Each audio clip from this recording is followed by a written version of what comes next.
Okay, in this video, I'm going to show you how to use the historical bull-bear key price level and historical resistance and support levels, so that can be helpful in showing you recent price action and how prices react to different levels over the recent, say, 1 week to 30 days. Okay, so first off here we have Friday. We'll move this more to the right.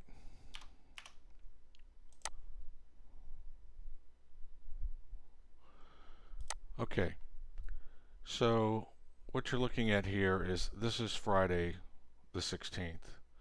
Each one of these segments here is the preceding trading day. This is on a 5-minute chart. You can of course look at this on something larger. If you have it on the SPX CBOE index, it needs to be anywhere from 1 minute to 30 minutes on your chart time frame. Okay, so I'll show you how to get to this in general. So normally you would have this on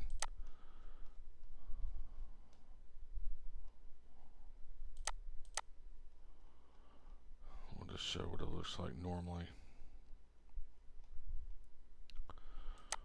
Normally on a regular trading day, you would have this on both left and right as far as the line extension, and then you have today's levels here that come out at 9:30 on the SPX CBOE index chart. However, you can get the levels at 9 a.m. for CBOE SPX when you have it on the other chart, the 8 cap SPX 500 CFD. So those are the two symbols that this indicator works on: SPX 500, 8 cap, which I'll show you real quick. That would be this one here.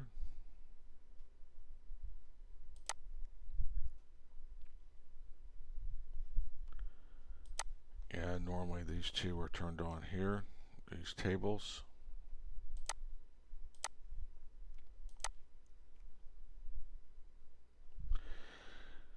So just to recap, when it's on the SPX 500 8 cap CFD at 9 a.m., you get the levels for on the chart for the symbol that it's on, the SPX 500 8 cap CFD. So this is the table for that here. These are the levels for that SPX 500 8 cap here on the chart at 9 a.m. And then you also get this additional table here at 9 a.m., which is going to show you the main CBOE SPX index levels at 9 a.m., 30 minutes before this opens. The reason that you cannot see these levels on the regular CBOE SPX chart at 9 a.m. is because the way TradingView works is it will not show the levels on the SPX CBOE chart until the first tick at 9:30. But you can at least see them here at 9 a.m. The reason that these are shown at 9 a.m. is because the CFD trades overnight. So it already has ticks, so it shows you the levels for the CFD, which can be helpful if you're trading on a Forex account and you can trade the CFD. However, most people trade the SPX CBOE index for options.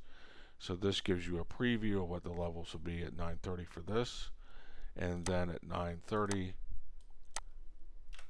when you have your chart on the SPX 500 main index, these levels will show up here. This table will show here if you have the table turned on, and these levels will be the same as what was shown on the other chart at 9 a.m. for this CBOE table.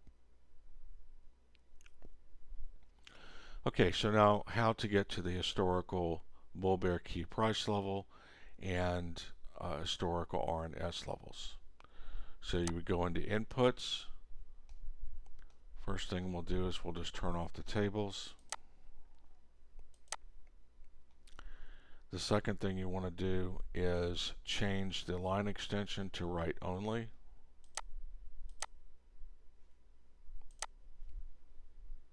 When you change it to right only, it's going to show the start of each session. So as you can see here on right only, this starts at 9:30. Then you will go down to right here, which is right above where the table settings are. Enable historical bull bear KPL line and historical RNS lines. Now, each one of these starts is to 9:30, and so you can go back in time and you can get a feel for how price is reacting in the recent couple of days, the recent week, the recent 2 weeks, 3 weeks, 4 weeks, as to how it's reacting at certain levels. This can help give you some valuable insights in your downtime as to how SPX is generally trading currently. Of course, you have to keep in mind that every session is different. So even though this will give you a general idea, you have the 80-20 rule where, especially with the current administration in the United States, where you can have significant news coming out any day that can affect the market and take it off course as to what it's been doing recently. But in general, using this historical levels to take a look at what's been happening recently can give you an idea of reactions at certain levels and what kind of daily ranges have been occurring. So like I said, each one of these is preceding trading day. So this was Friday the 16th, so this would be Thursday, May 15th, and so on and so forth. So if you want to see many at one time, you can squinch the chart up. And as you can see, generally here, each trading day, where price is starting, where it's moving to, and how it's reacting, and also the level ranges, how many levels.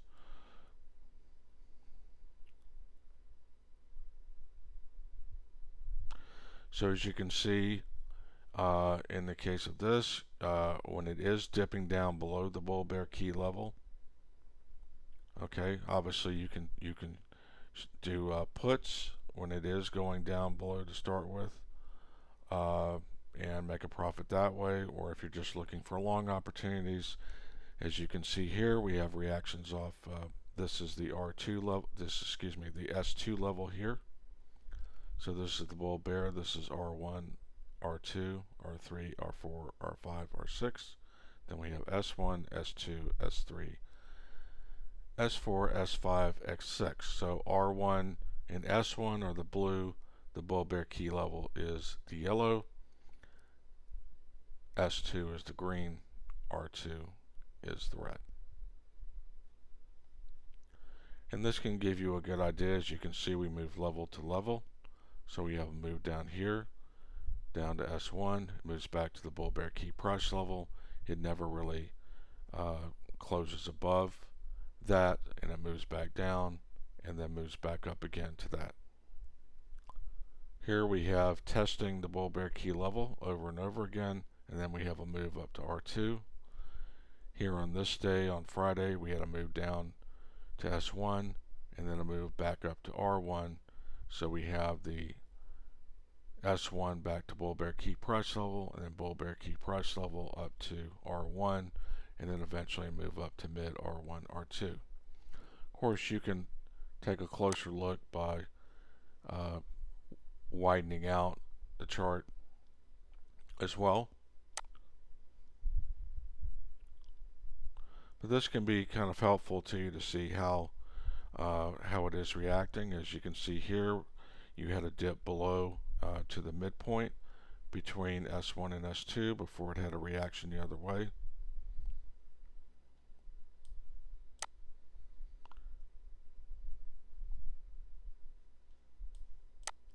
And you can keep going back in time to see this. Now this is on a 5-minute chart, which allows you to sort of see several days at a time. But this can be helpful in showing you where dips are being bought, where resistance is being sold at in recent price action.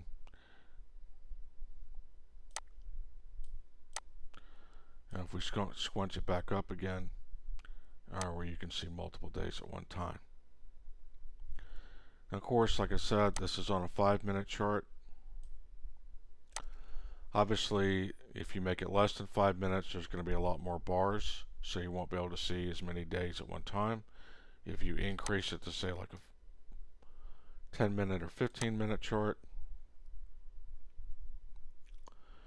then you can see more at one time.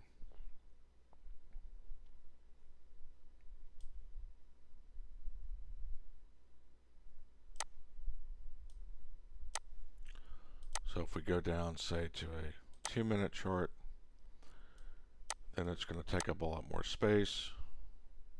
And if you try to squinch it up, then the candles will be a little bit harder to discern, but you can still get the same general overall picture. 5-minute is kind of a good in-between to look at. 30 minutes is going to be the max on the SPX CBOE index as far as looking at time frames. So if you're looking at a 30-minute, obviously it's going to be less candles throughout the day. A little bit harder to discern the intraday price movements. So I would recommend looking at it on a 5, 10, or 15.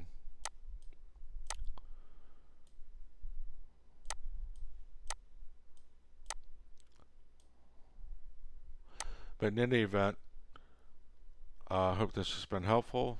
This can be a valuable tool as far as helping in decision making, as far as what levels you may want to go long at, besides just the bull bear key level on a move above or shorting on a move below. And you can see the reactions in recent price action as far as how price is reacting at different levels. So taking opportunities that may be entries instead of at the bull bear key price level, entries either secondary entries or other entries that may be of interest at other particular levels, because in general this is the bull bear key price level, which just sets a general bullish or bearish tone for the day. However, that doesn't mean that you can't take a long at a support level or a short at a resistance level as well. It just basically depends on what's happening as far as the price action at those particular levels, whether we have a reversal candles at those levels for a turnaround, or are we having continuation and fails, which will take it down even further in the case of short, or longer in case of a long. All right, thank you.